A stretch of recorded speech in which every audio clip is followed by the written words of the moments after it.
This week, we have the Pittsburgh Steelers at the Cincinnati Bengals. Only the fourth time ever two quarterbacks on the wrong side of 40 getting together. The three other times all happened in 2020. Tom Brady, Drew Brees.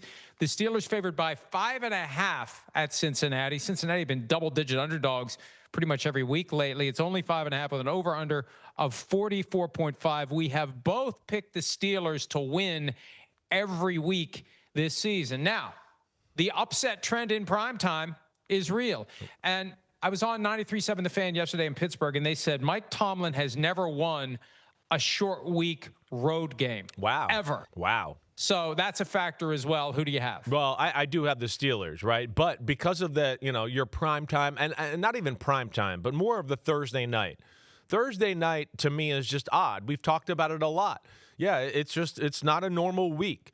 All right, so I certainly pick Pittsburgh to win the football game. Yes, I'm going to do that. But, we know about Pittsburgh's offense. First off, I don't think it's that explosive that it's really going to blow anybody out right now at this point. It's going in the right direction. I like that, right? But what I do get scared of is Joe Flacco, and he has no conscience.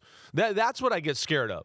And that we're still at a Pittsburgh defense that I don't know is functioning at a high level yet. It's also like the offense getting better.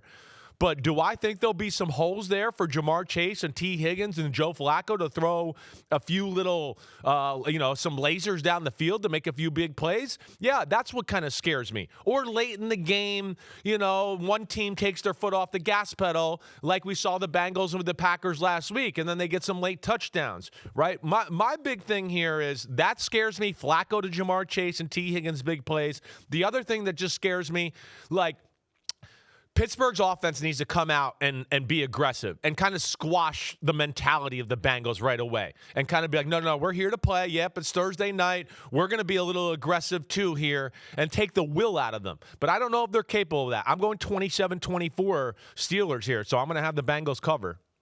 Same here, 24-20 Steelers, and I could see 24-13 with a late touchdown right. Bengals. We've seen a lot of that garbage time action from the Bengals in recent weeks. I think it got them the cover against the Packers, but not against the Lions. It was close, though. And the Lions game, the final scores look better than maybe the flow of the game would suggest. Right. And, the Steelers are rounding into form. They're becoming contenders. The short week is a factor. I don't know that Aaron Rodgers is going to be distracted by the fact that the next game is against the Packers. I don't think he cares about that. This is just about short week, get it together, go get a win. One fact about the Steelers defense that surprised me, and this comes from the NBC Sports research notes that go out every Wednesday, and there's always a lot of good stuff in there that become posts at PFT. The Steelers have 3 straight games with 5 or more sacks. They have never gone 4 games in a row with 5 or more sacks since team sacks became a stat in 1963. So all those teams of the 70s never did what the Steelers can do tonight. That's 4 amazing. Straight games with 5 or more sacks. They had 3 sacks total the first 2 weeks. They've got 17 the last 3 games, all wins.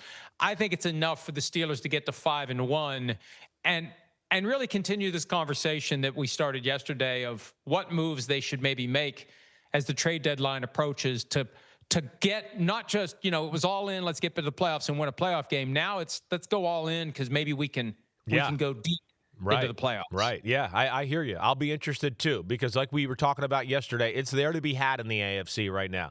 There's no one team you can look at and just go, oh, this team and that team are another level above everybody else. And therefore, that's why I think we're maybe headed towards one of the more exciting trade deadlines we've ever seen because there's so many teams that could probably have that feeling this year. Yo, homies, it's time to watch some games. That's right. We're on to the NFL season here with Chris Simms Unbuttoned. Hit subscribe to get our weekly picks, Sunday night recaps after every game, and much, much more. Thanks for watching. Peace out, homies. Remember, subscribe. Peace out.